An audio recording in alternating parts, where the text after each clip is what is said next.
Nearly 4,000 years ago, in the mud brick heart of Babylon, a king raised not a sword, but a slab of black stone.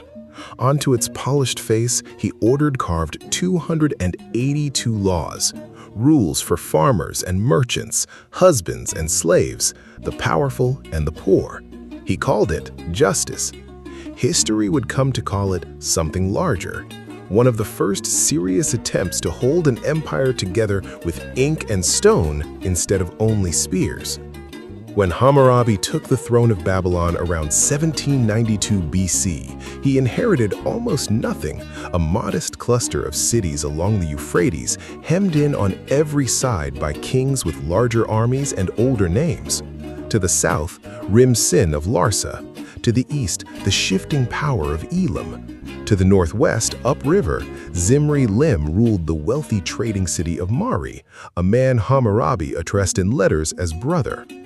For nearly 2 decades, Hammurabi played the long game, forgiving debts to win loyalty at home, trading grain and troops for alliances abroad, watching his more impatient neighbors wear each other down.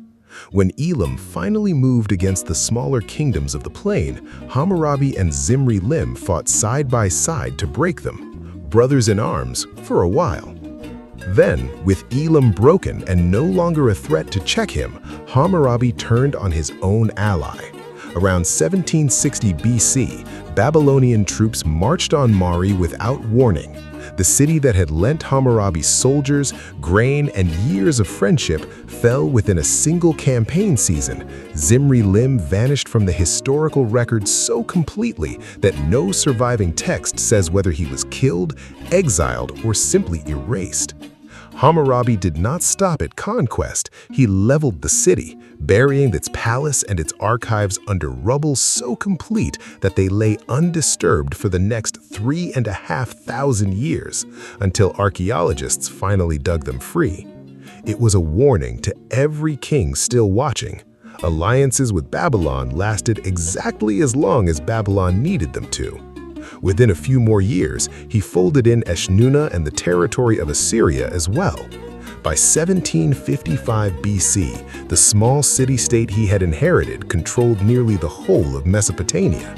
His own people had a name for him beyond conqueror, Bani Matim, builder of the land, for the canals he dug, the temples he raised, the walls he repaired in every city now flying Babylon's banner. But conquest, Hammurabi understood, was the easy part. An empire held together only by fear collapses the moment the fear does. So near the end of his reign, he turned from the sword to the stone. He gathered the scattered legal traditions of every city he had absorbed, Sumerian custom, Akkadian precedent, a century of local rulings, and forged them into a single code, the same law from one end of his empire to the other. Not abstract philosophy, brutally specific rules for daily life.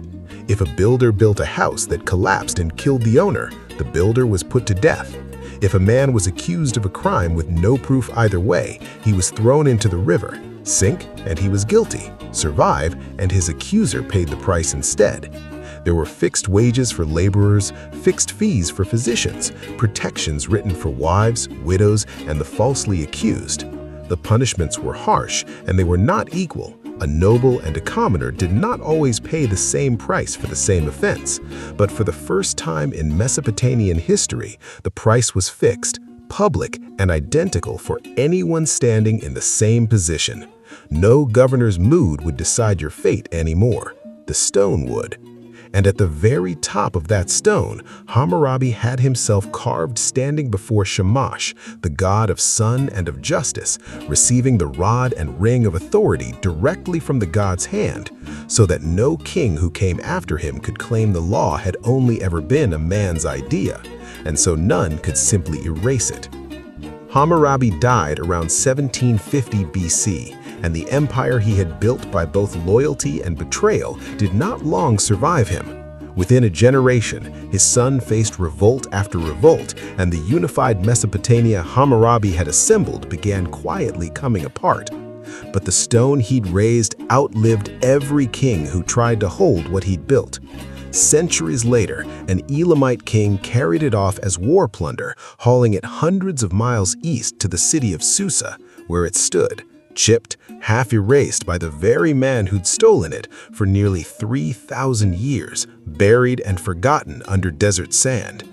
It was not until the winter of 1901 that a French excavation team digging through the ruins of Susa uncovered it in 3 broken pieces and pieced it back together. Today, it stands whole again in the Louvre in Paris, nowhere near the empire it once governed.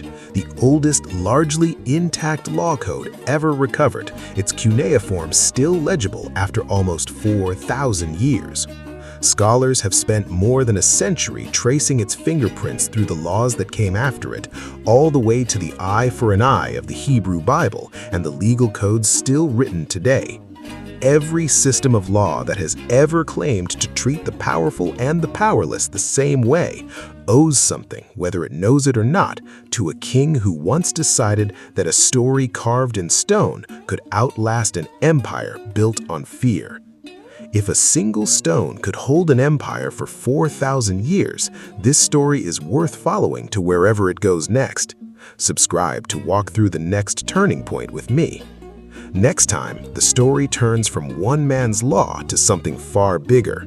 Centuries after Hammurabi's death, the interconnected world of the Bronze Age Mediterranean came apart within a single generation. Palaces burned, writing systems vanished, and entire civilizations disappeared almost overnight. Historians still argue exactly why.